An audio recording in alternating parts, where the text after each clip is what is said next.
ये पैगाम तो पाकिस्तान के लोगों को है कि आप के जज्बात की कोई कदर नहीं, आपके वोट की कोई हैसियत नहीं। जिस शख्स को, जिसकी जमात को आपने 8 फरवरी के इलेक्शन में बैंगनों और टमाटरों और न जाने क्या क्या इंतखाबी निशान थे उन पर मोहर लगाकर आपने सबसे ज़्यादा अक्सरियत दिलाई, हम उसको सज़ा भी दे सकते हैं। इस अदलिया की क्या हैसियत है? जस्टिस जहांगीरी के साथ जो हुआ, 27वीं आईनी तरमीम के बाद जिस तरीके से अदलिया पर कंट्रोल हासिल कर लिया गया, मंसूर अली शाह साहब हों, अतर मनिल्ला साहब हों, जब वो इस्तीफ़े दे गए, तो अब इस अदलिया की कोई साख बाकी नहीं रह गई। ये अपना एक वन साइडेड कहानी चलाते रहें। ख्वाहिश तो इनकी यही है कि मुल्क को नॉर्थ कोरिया बनाए या मिस्र बनाए, लेकिन पाकिस्तान की इस हवाले से एक मुनफरिद तारीख़ है। पाकिस्तानी अवाम ऐसा निज़ाम बनने नहीं देगा। अच्छा, तहरीक तहफ़्फ़ुज़ ऐन पाकिस्तान को बानी चेयरमैन ने ये जिम्मेदारी दी थी कि वो मुज़ाकरात को लीड करे। महमूद खान अचकज़ई और अल्लामा राजा नासिर अब्बास के साथ ये जिम्मेदारी थी। अभी तक क्या किया गया है मुज़ाकरात के हवाले से? आप भी अपोजिशन इत्तेहाद के एक अहम रुकन हैं, तो अभी तक क्या किया गया है इस हवाले से? हम देख रहे हैं फैसलों की सज़ाएँ भी आ रही हैं, PTI के गिरद गिरा भी तंग हो रहा है, लेकिन आप लोग इस हवाले से क्या कर रहे हैं? देखें, आज हमने जो कौमी कॉन्फ्रेंस बुलाई है, इसका मकसद भी यही है कि इस जबर के माहौल में जहाँ पर पॉलिटिकल डिप्रेशन अरूज पर हो, वहाँ पर तमाम जमहूरियत पसंद क़ुव्वतें, आवाज़ें बैठ कर एक मुतफ़िक़ा लाए अमल बनाएं और उसमें हमारी रहनुमाई फरमाएं कि आगे की हिकमत अमली क्या होनी चाहिए। ये सिर्फ अब सियासतदानों का मसला नहीं रह गया। पीका लॉज आ चुके हैं। मीडिया की इस वक्त जो हालत है, सबसे बड़ा पुराना जो मीडिया ग्रुप है पाकिस्तान का, डॉन, उसके साथ जो हो रहा है वो कई एंकर्स इस वक्त अपनी नौकरियों से हाथ धो बैठे हैं। वकला वो एजिटेटेड हैं। ह्यूमन राइट्स वर्कर्स, ईमान मज़ारी यहाँ पर मौजूद हैं, वो उनके साथ और उनके हस्बैंड हादी अली चट्ठा के साथ जो किया जा रहा है, तो ये सिर्फ सियासतदानों की और सियासी जमातों की अब जद्दोजहद नहीं रह गई, ये फैल चुकी है माशरे में।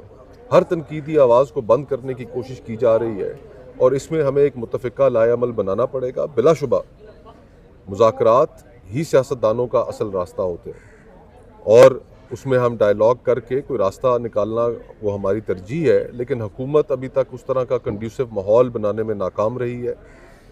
परसों के आप वाक़यात देख लें, जो इमरान खान साहब की बहनों के ऊपर वाटर कैनन का इस्तेमाल हुआ, लाठी चार्ज हुआ, अल्लामा नासिर अब्बास साहब के ऊपर जो लाठी चार्ज हुआ, तो वो कंड्यूसिव माहौल नहीं रह जाता कि फिर जिसमें गुफ्तो शनीद शुरू की जा सके। अच्छा खोखर साहब, आज इस प्रेस कॉन्फ्रेंस की इब्तिदा महमूद खान अचकज़ई ने की कि फैसल नसीर एक सरकारी मुलाजम हैं, उन्होंने यानी इलेक्शन के दौरान कुछ ऐसा किरदार अदा किया जो इंतहाई मुतनाज़ा किरदार है। इस दौरान आर्मी चीफ के साथ एक मीटिंग में भी वो नज़र आए। क्या महमूद खान अचकज़ई के इस मौक़िफ़ पर आपको अपोजिशन की दीगर जमातें भी आगे बढ़ती हुई नज़र आ रही हैं कि उनके साथ ये मौक़िफ़ लेके चलेंगे? क्योंकि आपने ख़ुद देखा कि इससे कबल भी महमूद खान अचकज़ई मुख्तलिफ़ पार्लिमानी ईयर्स में मुख्तलिफ़ पार्लियामेंट के अदवार में हिस्सा रहे हैं और चाहे मुशर्रफ के ख़िलाफ़ जदोजहद और दीगर ताकतवरों के ख़िलाफ़, तो उनका साथ क्या अपोजिशन बिलखुसूस PTI देगी? PDM का भी हिस्सा थे महमूद खान अचकज़ई साहब। PDM का मैं भी पीपल्स पार्टी का रुकन होने की हैसियत से हिस्सा था। यहाँ से चंद फरलांग के फासले पर मैरियट होटल में PDM का क़याम अमल में आया। उस दिन का आप एलामिया देखिए, उसके अंदर क्या गुफ्तगू थी और आज वो जमातें कहाँ खड़ी हैं। जिस चीज़ के ऊपर सरापा एहतजाज थे कि 2018 का जो इलेक्शन है वो RTS के फेलियर के बाद चोरी कर दिया गया था, तो 2024 में उन जमातों का क्या किरदार रहा? वो उसकी बेनिफिशरी बन गई।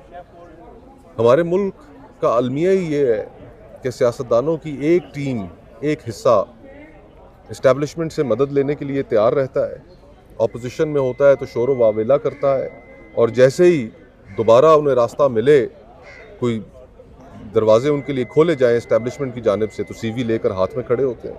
तो ये हमारे लिए जो चैलेंज है वो ये है कि ये दायरों का सफ़र हमने कैसे ख़त्म करना है। 1978 सालों में हम आज भी वहीं के वहीं खड़े हैं, और इससे भी बड़ा जो अलमिया है जिसके ऊपर हमारी कम गुफ्तगू होती है कि इन तमाम सियासी बहरानों की जो कीमत है वो एक आम आदमी अदा कर रहा है। आज मुल्क में फ़ॉरेन डायरेक्ट इन्वेस्टमेंट तारीख़ की कम तरीन सतह पर है। आज आधा मुल्क वर्ल्ड बैंक के मुताबिक सतह गुर्बत से नीचे जा चुका है।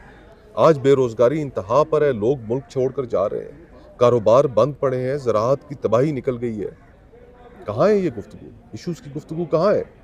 तो सियासी बहरान की जो कीमत है वो तो आम आदमी अदा कर रहा है। तो हमारी जो पूरी काविश है, महमूद खान अचकज़ई साहब हों, दीगर अपोजिशन की जमातें हों, कि फ्री एंड फेयर इलेक्शन, इंतकाल इक़्तिदार, उस प्रोसेस को आप कंट्रोवर्शियल मत बनाएं।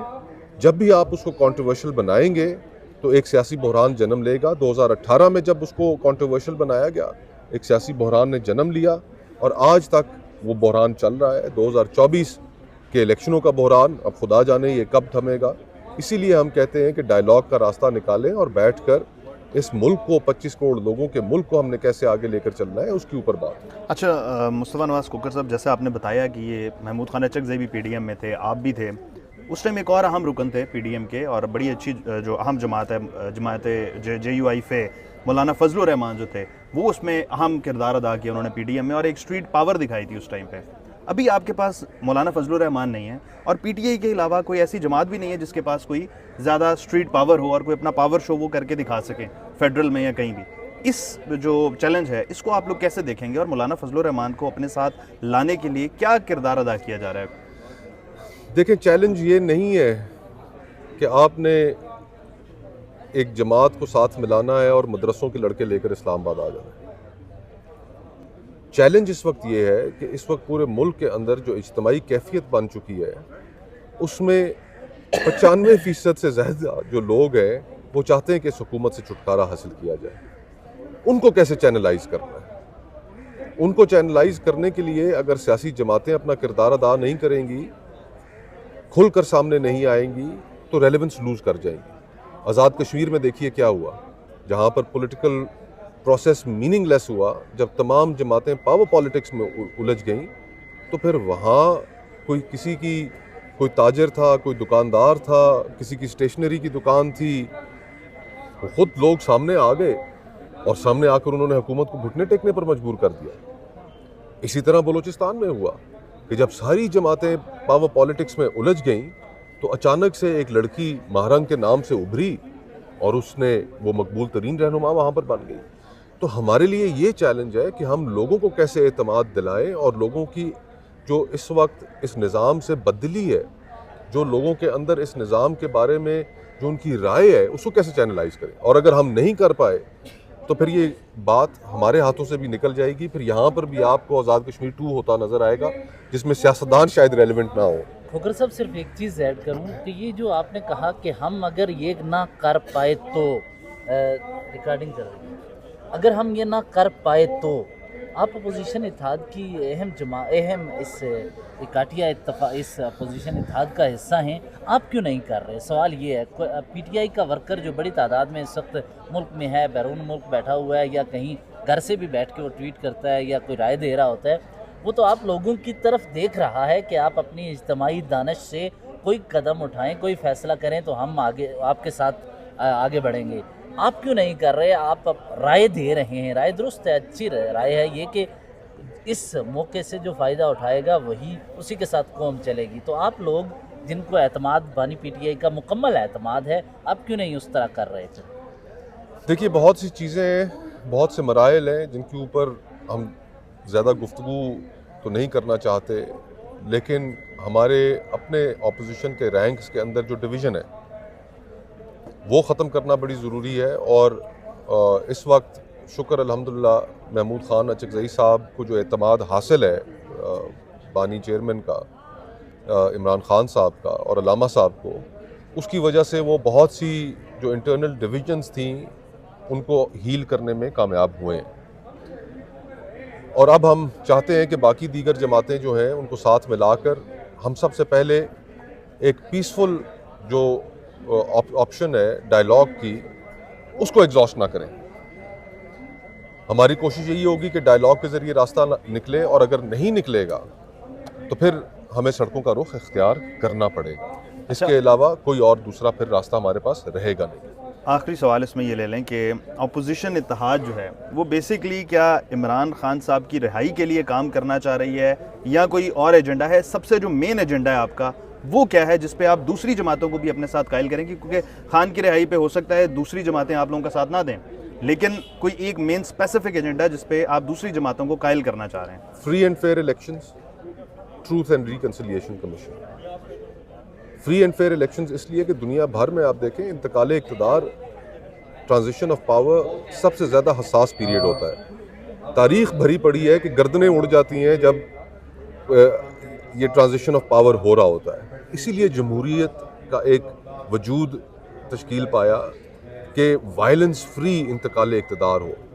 हमने उस इंतकाल इक़्तिदार के प्रोसेस को पिछले इस दिहाई में इतना कंट्रोवर्शियल कर दिया है कि आगे आने वाला जो प्रोसेस है उसके ऊपर किसी को एतमाद नहीं है। इलेक्शन कमीशन पर किसी को एतमाद नहीं। लोगों ने बैलेट के ज़रिए अपने जज्बात की अक्कासी की, हमने उसको रद्दी की टोकरी में फेंक दिया।